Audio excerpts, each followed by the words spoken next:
Hey guys, so here's the notes for 10.5. We're going to be talking about conditional probability. So the two main things we're going to be doing is talking about independent and dependent events. So an independent event is meaning the occurrence of one event does not affect the other. Now we're going to be talking a lot about with and without replacement. So if they're independent events, that means there is some replacement. Now, dependent events, that means the occurrence of one event does affect the other. And so some problems this is going to be dealing with without replacement. Now, conditional probability, that means the probability of event A given B has occurred. So you're going to see something like this. This is going to be our little formula here. And so basically what we have is that the probability of A and B divided by the probability of B. Okay. Now we won't really have to know that formula too much because when we do our probabilities here, it's going to be a little bit easier. So now let's talk about the formulas for independent and dependent events. So we're going to be dealing with a lot of and type of problems. So before in 10.3 and 10.4, we dealt with or and. Here we're just going to deal with and. So the probability of A and B, so if they're independent events, meaning that A and B, there's nothing that affects. That means we're just going to do the probability of A times the probability of B, okay? So that's our formula there. Now, if they're dependent, this is going to be dealing with our conditional probability. That means if we have the probability of A and B, okay, and this is kind of just dependent on what we have, but we're going to use this here for part of it. So we're going to have the probability of event B times probability of A given B, okay? Or another way we could do this is the probability of A times probability of B given A. Okay. So it just depends on what event we're talking about. So your A and B can change if it needs to. Okay, now let's go ahead and use these two formulas to do the next problems.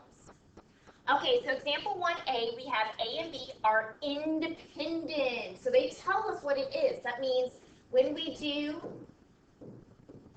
the formula, that's going to be a probability of A just times probability of B, okay? So on A, what we are trying to find is the probability of A and B. So we're going to be using that formula, okay? So the probability of A and B equals, we're going to do 0.4 times 0.6. Of course, just plug this into your calculator. Now, because we started off with decimals, our final answer is going to be a decimal. So our final answer here is 0.24. Okay, let's go ahead and do the next one. Once again, we are independent, so we are going to use that formula. So probability of A and B equals probability of A times the probability of B. Now let's plug in our numbers. Now notice we are trying to find, so we have a question mark here, probability of A. So the probability of A and B is actually 0.6. We don't know what the probability of A is, so I'm just going to write probability of A times probability is 0.8. Now, in order to get our probability of A, what I will need to do is divide both sides by 0.8. So now I get my probability of A as, and go ahead and just divide your 0.6, or do 0.6 divided by 0.8. Once again, because we started off with decimals, our final answer is going to be a decimal. Okay. We talked about this in our 10.4 notes. So if you start off, like when you're doing these problems, starts off with fractions, ends your final answer as a fraction, or if it starts off with decimals, ends your final answer as a decimal. Okay, now let's go ahead and do our last one here.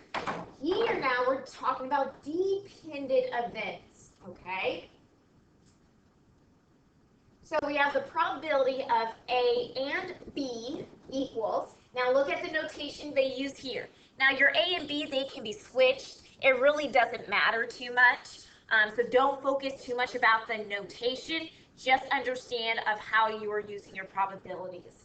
So we're going to have the probability of A times the probability of B given A.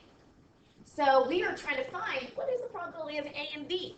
So here we plug in 0.3 for probability of A and multiply it by the probability of B given A, which is 0.5. Of course, just multiply that. We do start off with decimal, so make sure your final answer is a decimal, and we get 0.15 as our final answer. Okay, make sure you watch part 2. We're going to still do more of these independent and dependent events.